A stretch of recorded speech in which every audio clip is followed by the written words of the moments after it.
The way you check into your flight may be changing soon thanks to facial recognition. And many airlines and airports are already using the technology, but you don't even know it. RT's Trinity Chavez explains. There are over a dozen airports here in the U.S. using facial recognition technology, and more are expected to follow. This is part of the government's effort to try to get the 20 largest airports here in the U.S. using the technology by 2021.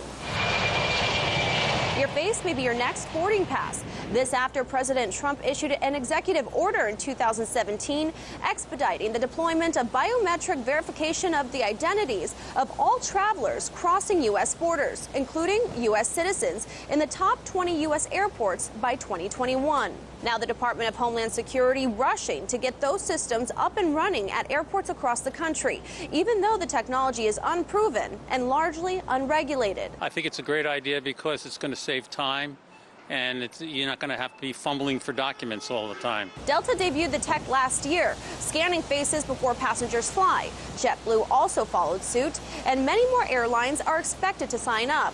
Meanwhile, the data is used to verify boarding passes before travelers get to their gate.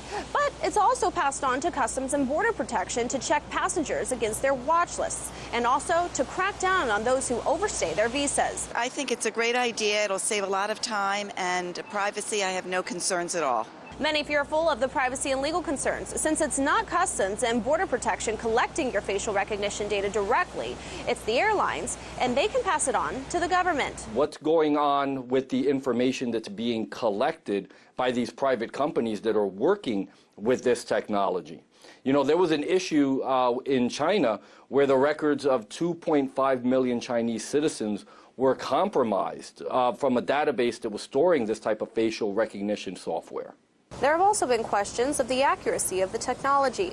According to a Homeland Security watchdog, the facial recognition systems used at airports only worked 85% of the time in some cases. The ACLU, the American Civil Liberties Union, noted that actually facial recognition software wound up getting 28 false positives when they ran the pictures of members of Congress. Now, there's only about 435 members of Congress, and they had 28 false positives. That's a poor percentage. And not only that, disproportionately, the false positives occurred with people of color.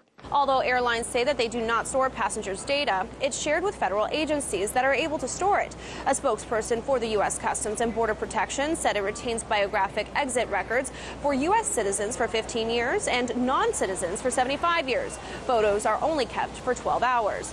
The agency told RT in a statement CBP is committed to protecting the privacy of all travelers and has issued several privacy impact assessments related to entry-exit, employed strong technical security safeguards, and has limited the amount of personally identifiable information used in the transaction. Now, if you are traveling internationally, you do have the option to opt out of using the facial recognition program. However, you may be asked to stand in a line that's a little bit slower, and your documents will be scanned manually. Reporting in New York, Trinity Chavez, RT.